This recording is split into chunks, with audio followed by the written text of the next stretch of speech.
नमस्कार, जय हिंद, वंदे मातरम दोस्तों। मैं नवदीप सिंह तक्षशिला बुंदेलखंड में आपका एक बार फिर से स्वागत करता हूं। तो मध्य प्रदेश शिक्षक वर्ग 3 पात्रता परीक्षा के लिए हमारी अगली क्लास है। पिछली क्लास में हम अधिगम की परिभाषाओं के बारे में पढ़ा था। जिसने भी वो क्लास ना देखी हो वो ज़रूर प्लेलिस्ट पे जाके यूपी जो आपकी वर्ग 3 पात्रता परीक्षा की जो CDP की क्लासेस हैं उसमें डली हुई है। उसमें ट्रिक के ज़रिए और पूरा डेफिनेशन से बताया गया था कि आपको जो अधिगम की परिभाषाएँ हैं वो आप कैसे अच्छी तरीके से याद कर सकते हैं। तो इसमें हम अधिगम का स्थानांतरण के बारे में पढ़ेंगे कि जो आपका अधिगम है वो एक जगह से दूसरी जगह कैसे ट्रांसफ़र होता है, उसका स्थानांतरण कैसे होता है और किस किस वजह से स्थानांतरण होता है और नहीं भी होता है। ये बहुत ही इम्पोर्टेंट क्लास होगी आप सभी के लिए। तो आप जितने भी वर्ग 3 के कैंडिडेट हों या सीटेट के कैंडिडेट हों, दोनों में क्वेश्चन आपके पूछे जाते हैं अधिगम से। 100% क्वेश्चन यहाँ से बनते हैं। तो ये सभी लोगों को ज़्यादा से ज़्यादा लाइक करके शेयर जरूर कर दें, जितने भी कैंडिडेट हों आपके वर्ग 3 सीटेट वाले। जिसने अभी तक चैनल को सब्सक्राइब ना किया हो वो सब्सक्राइब करके बेल आइकन को जरूर प्रेस कर दें। तो चलिए शुरू करते हैं। तो जैसा कि आप इस समय देख पा रहे होंगे, इसमें अधिगम का स्थानांतरण ये टॉपिक है हमारा आज का। एक जगह, पहले अधिगम का स्थानांतरण क्या कहलाता है?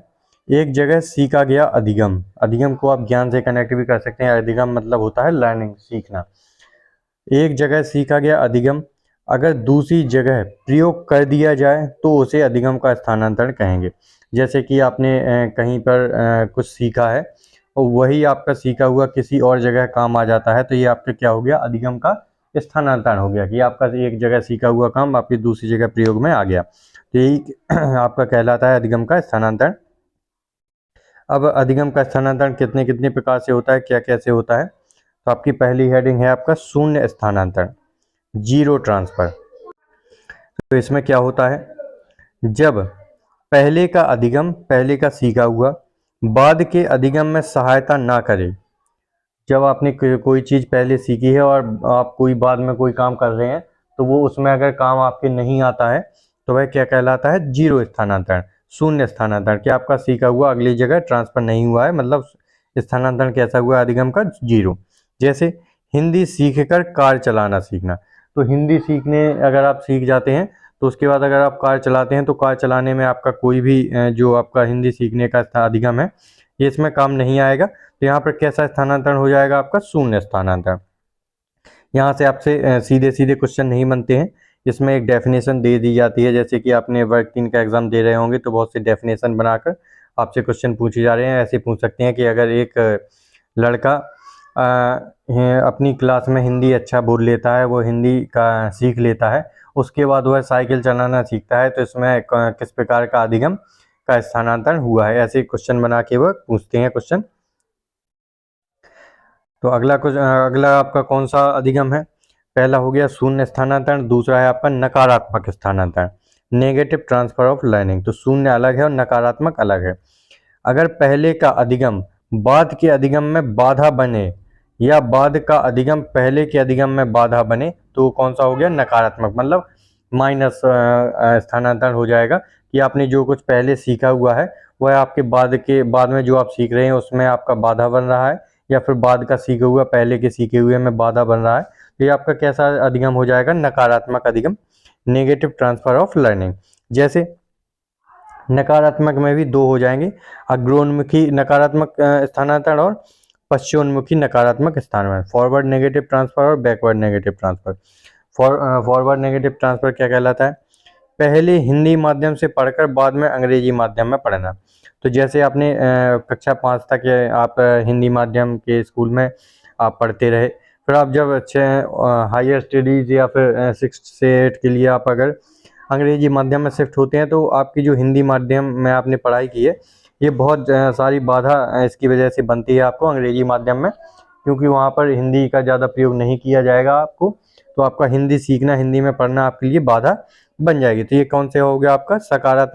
नकारात्मक स्थानांतरण। उसमें भी कौन सा? अग्रोन्मुखी नकारात्मक, फॉरवर्ड नेगेटिव ट्रांसफर, क्योंकि आपका जो बाधा बन रही है ये बाद में बन रही है।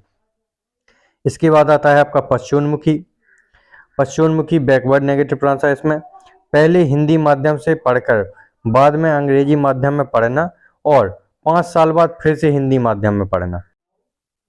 तो आपको जब आप वापस लौट के हिंदी माध्यम में आएंगे तो आपको फिर से वही बाधा का सामना करना पड़ेगा, क्योंकि आपने 5 साल फिर से अंग्रेजी माध्यम में बिता दिए हैं और आप वहाँ पर सीख चुके हैं। और जब आप में आपको वही हैबिट हो गई और 5 साल बाद वापस आप लौट के हिंदी माध्यम में आएंगे तो आपको फिर से बाधा का सामना करना पड़ेगा।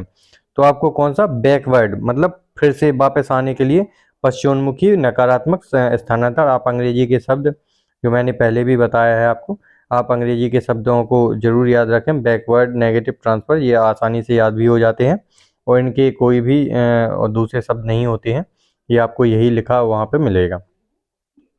2 हो गए आपके स्थानांतरण। फिर है आपका तीसरा सकारात्मक स्थानांतरण या फिर पॉजिटिव ट्रांसफ़र।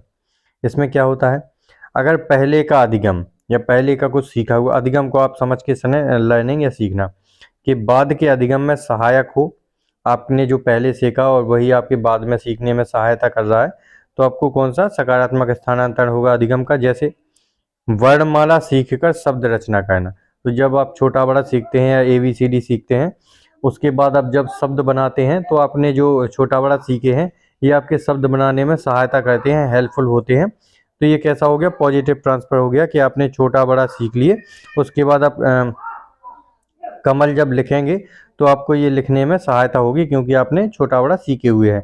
तो ये आपका कैसा पॉजिटिव ट्रांसफ़र होगा। आगे चलते हैं। फिर है आपका चौथा कौन सा, ऊर्ध्वाधर या फिर लंबवत स्थानांतरण।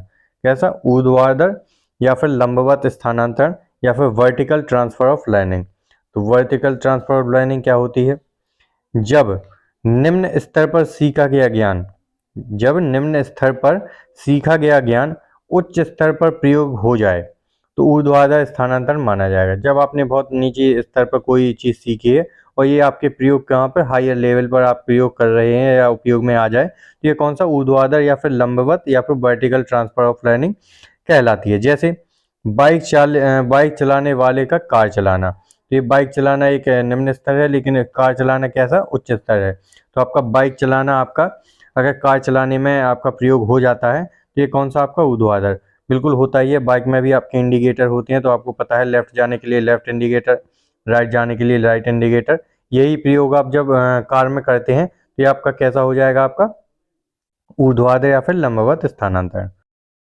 आगे है आपका एक नोट भी है, प्रत्येक ऊर्ध्वाधर स्थानांतरण में सकारात्मक स्थानांतरण जरूर शामिल होगा। बिल्कुल होगा, जब आप काम में आ रहा है आपका स्थानांतरण तो एक सकारात्मक तरफ आपका जा रहा है, जबकि प्रत्येक सकारात्मक स्थानांतरण का ऊर्ध्वाधर होना जरूरी नहीं है। बिल्कुल सही बात है, सकारात्मक स्थानांतरण आपने पहले भी पढ़ा है कि जब आपका एक जगह काम आपका आगे आपका काम आ जाता है तो वो सकारात्मक होता है अधिगम। एक जगह सीखा हुआ अधिगम बाद के अधिगम में काम आता है तो सकारात्मक अधिगम। लेकिन ऊर्ध्वाधर अधिगम क्या होता है कि जब आपका निम्न स्तर पर सीखा गया अधिगम उच्च स्तर पर काम आ जाए तो ये कौन सा होता है, ऊर्ध्वाधर अधिगम। फिर है आपका नोट 2, रॉबर्ट गैने ने ऊर्ध्वाधर स्थानांतरण को सीढ़ी चढ़ने के समान माना है। तो ऊर्ध्वाधर स्थानांतरण को सीढ़ी चढ़ने के समान कैसा माना है, किसने माना है, रॉबर्ट गैने ने। बिल्कुल, क्योंकि निचले स्तर का अधिगम कहाँ पर, उच्च स्तर पर काम आता है, तो एक सीढ़ी के समान काम करता है। ये आपको याद रखना है, ये शब्द किसने कहा है, रॉबर्ट गैने ने। पांचवा है आपका क्षैतिज स्थानांतरण या फिर हॉरिजॉन्टल ट्रांसफर ऑफ लर्निंग। वो था वर्टिकल, ये कैसा है आपका हॉरिजॉन्टल। इसमें क्या होता है, जब दो क्षेत्रों के अधिगम आपस में सीधे तौर पर कोई संबंध ना रखते हों, जब दो क्षेत्रों के अधिगम आपस में सीधे तौर पर कोई संबंध ना रखते हों फिर भी एक का स्थानांतरण दूसरे में हो जाए, मतलब जब एक सीधे तौर पर एक दूसरे से कोई संबंध नहीं है लेकिन फिर भी एक चीज का स्थानांतरण दूसरे में स्थानांतरण हो जाता है अधिगम का, तो वो कौन सा होता है आपका क्षैतिज स्थानांतरण। जैसे गणित के सूत्रों का भौतिक या रसायन में प्रयोग हो जाना। क्या हो जाना, गणित के सूत्रों का भौतिक या रसायन विज्ञान में प्रयोग होना, ये कैसा हो गया आपका क्षैतिज। छठवां होता है आपका पार्श्विक एक पक्षीय स्थानांतरण, lateral unilateral transfer of learning. इसमें क्या होता है, एक परिस्थिति में सीखे गए अधिगम का उसी के समान दूसरी परिस्थिति में प्रयोग हो जाना। तो एक परिस्थिति में सीखे गए अधिगम का उसी के समान दूसरी परिस्थिति में प्रयोग हो जाना, ये कैसा आपका पार्श्विक या एक पक्षीय स्थानांतरण होता है। जैसे 3 + 2 = 5 जानने वाले बालक का यह जान जाना कि पहले उसके पास 3 खिलौने थे, अगर पापा ने 2 खिलौने और दे दिए तो कुल खिलौने निश्चित ही 5 होंगे। तो ये कैसा एक समान ही अलग स्थिति में और परिस्थिति में उसने प्रयोग कर लिया है कि अगर 3 + 2 5 होते हैं, तो अगर मेरे पास 3 खिलौने हैं और पापा ने 2 और दे दिए तो हमारे पास कितने 5 खिलौने हो जाएंगे। तो ये कौन सा हो जाएगा आपका पार्श्विक या फिर एक पक्षीय स्थानांतरण। आप जो एग्जाम्पल हैं इनको जरूर दिमाग में रखें, 1-2 बार पढ़ लें, जिससे आपको 100% फिर नहीं भूलेंगे ये चीज़ें। फिर एक पार्श्विक हो गया, आपका कौन सा है आपका द्विपार्श्विक स्थानांतरण या फिर बाइलेटरल ट्रांसफर। इसमें क्या है